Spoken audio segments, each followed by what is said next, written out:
पूछो ना मेरे दिल से। मन्नत ये तुमने क्या किया? अभी मैं मानती हूँ मुझसे गलती हो गई, लेकिन क्या एक औरत गलती नहीं कर सकती गुस्से में आकर? दोस्तों, मिन्नत मुराद के अगले एपिसोड में आप देखेंगे कि मिन्नत के थप्पड़ मारने के बाद मामला बहुत बिगड़ जाता है और मिन्नत की भाभी को अपने ससुराल से लेने आ जाती है और इसकी भाभी मुराद के घर वालों से आराम सुकून से जिंदगी गुजारने का कहती है।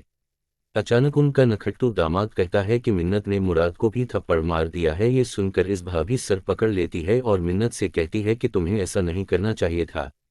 इसके बाद मिन्नत भाभी से कहती है कि मेरी कोई गलती नहीं थी, मैं तो आंटी से बातें कर रही थी। तो अचानक ऊपर से मुराद आ गया और आंटी मुराद को देखकर रोने लगी और मुराद को मुझ पर गुस्सा आ गया और मुझे माफ़ी मांगने का कहा तो मैंने इनकार कर दिया, जिस वजह से मुराद ने मुझ पर हाथ उठा दिया और मुझे भी बहुत गुस्सा आ गया और मैंने भी मुराद को थप्पड़ मारा दिया। भाभी मुझे ऐसा नहीं करना चाहिए था।